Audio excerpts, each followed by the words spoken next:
ሰላም ጤና ይስጥልኝ። ውድና የተከበራችሁ ቤተሰቦቼ እንዴት ናችሁ? ደህና ናችሁ ወይ? ዛሬ ይቅርታ ልጠይቅ ነው የመጣሁት። ይቅርታ ልጠይቅ የመጣሁት እኔ እኮ ቶሎ ሳወራ ትናንት የለቀኩት ቪዲዮ እኔ አውርቻለሁ። ብዙ ነው እንደውም የለፈለፍኩት። ኧረ እነዚህ ሰዎች ሰለችው እስከምል ድረስ ግን የት እንደደረሰ አላውቅም። የለም ድምፅ የለውም። የመንዝዬ ኮሜንት ሰታ አበሻዬም ትናንት ድምፅሽን አልሰማው ስትለኝ በቃ እኔም አልገባኝም። ከዛ አሁን ሳየው ድምፅ የለም። አይ ሴቭ አላረኩትም ማለት ነው። ዙሮ ለማንኛውም ቆንጅዬ ቤት ገብቼ ሽሮ ሰርታ አማረኝ እውነት አማረኝ ሽሮ። በቃ እኔ ደግሞ ገዝቼ ላልበላም እያለሁ ሽሮና በርበሬ አበሻ የሚሸጡት ጋር በጣም በቃ መጥፎ እኔ የድል ሆኖ እንደው አላውቅም። መጥፎ ሽሮ ነው የገጠመኝ። ከዛ ክክ ነበረኝ። ክኩ ምንድን ነው? የአተር ክክ ነበረኝ። ገዝቼ አስቀምጣለሁ። ድፍን ምስርም ገዝቼ አስቀምጣለሁ። ከዛ በቃ ሁለቱ አይምሮ ላይ ተመላለሰ። ቀቀልኩት፣ ፈጭቼ ቅመምንትን ብዬ ምናምን ሊያደርሰኝ አልችልም። ቀቀልኩትና ፈጨሁት። ቀቅየው እንደዚህ እኮ ነው የመጀመሪያ ቀን ማለት ነው። እንደዚህ ከሆነ በጣም ያልደቀቀ ሽሮ ተሰርቶ ታውቃላችሁ? እኛ ገጠር እንደዛ አውቃለሁ። በጣም ያልደቀቀ ሽሮ አንዳንዴ ይሰራል። በጣም ነው የሚጣፍጠው። እንደዛ የሆነ በላሁት። ከዛ የተረፈኝን ፍሪጅ አስቀመጥኩት ማለት ነው። እንጀራ ጋግሬ ነበረ። እንጀራ ቁጥር 2 ፍርኖ ዱቄት ነው።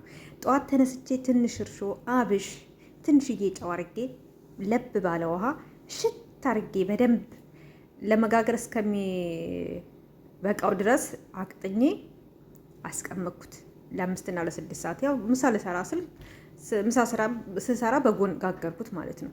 እንጀራው እንደዛ ነው። ገዝቼ አይደለም ራሴ ጋግሬ ነው። ይኸው ሽሮ ይሄ ነው። አተር አይደለም የሽምብራ ነው ውዶቼ። ከሱቅ ነው የገዛሁት። ከዛ ፍሪጅ አስገብቼ ይኸው የተረፈኝን ፍሪጅ የተቀመጠው ይሄ ነው። ይሄ አሁን የተሰራ ነው። በቃ የበላሁት ነው ማለት ነው። ከዛ ምን መጣልኝ? ለምን ድጋሜ አልፈጨውም አልኩ።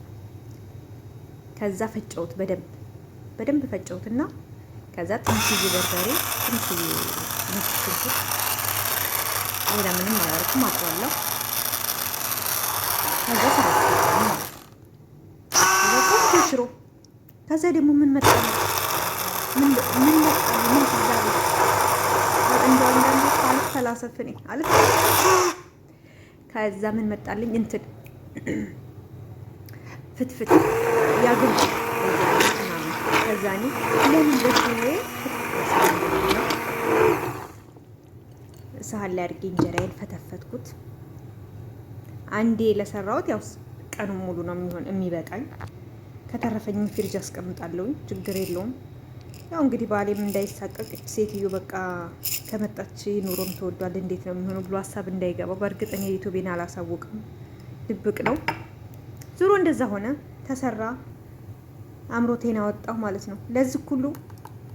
ለዚህ ሁሉ ቆንጅዬ ናት። ያን የመሰለ ሽሮ ሰርታ ባያምሬ ኑሮ አሁን ቪዲዮ ትናንት ሰርቼ እንደዛ ሳይለንት ባልሆነ። አሁን ድጋሚ እናንተን መጥቻ ሁላ ደርቃችሁ ነው ማለት ነው።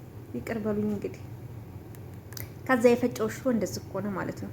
በቃ የሆነ የተበጠበጠ ሽሮ መሰለ፣ ግን ይሄ ተሰርቶ ያለቀለት ሽሮ ነው። እዛ ቁሌት ላይ ትንሽ ተክተክ አረኩት እዚች ጋር ማለት ነው። እቺ ቲማቲም ትንሽዬ ቲማቲም አድርጌ ያለው ረሳሁት፣ ይቅርታ። 3 ቀኑ ተሰራ። ትንሽዬ በርበሬ፣ ትንሽዬ እንትን እንደዛ ነው፣ ነጭ ሽንኩርት። ከዛ እዚህ ጨመርኩት። ትክትክ ካለ በጣም የሚጣፍጥ በጣም ቆንጆ የሆነ ምግብ ሆነልኝ። ከዛ በጎን ደግሞ የተምር ጠላይን ጠምቄ ነበረ። ውሃ መጠጣት የማትወዱ ሰዎች እንደኔ አንዳንዴ ተምር ቤት ውስጥ በዛ ያለ ሲኖር ሰርታችሁ ተጠቀሙ፣ ራሳችሁን ጠብቁ። አሁን የሆነ ሰሞኑን ምን አይነት ቪዲዮ አይቻለሁኝ፣ አበሻ ትራፊ አይበላም ብያልኳት። ከዛ መዳቤ የአበሻ ትራፊ መብላት ጀመረች። የት ሀገር ይሆን? እኛም ማናውቀው አረብ ሀገር አለ እንዴ እናንተ? የልጆቿን እና የባሏን የምትጠየፍ ሴትዮ ያንቺን እንደው እኔ አልበላም ያንቺን ትራፊ ጭራሽ ከውጭ አምጥተው፣ ይቅርታ ወሬውን ሳላምታታባችሁ፣ ከዛ ከውጭ አምጥተው የፈለግሽውን ወስደሽ የተረፈሽን አምጪ ይሉኛል አለች።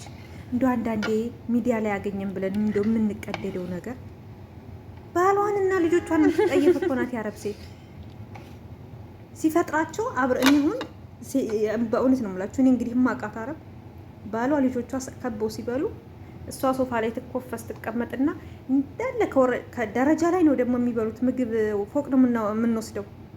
ፊሊፒኗ ጋር የምትጣለው በፊት እንደገና ያ ሁሉ ከወረደ በኋላ ለእሷ እንደገና ሌላ ዝግጅት እንደገና ምን ተብሎ ለብቻ ይቀመጣል፣ ለብቻ ይሄዳል። እንደገና እንደ አዲስ ባሏና ልጆቿ ጋር እንኳን የማትቀርብ ሴትዮ የኔን ተራፊ ስትበላ ታየኝ።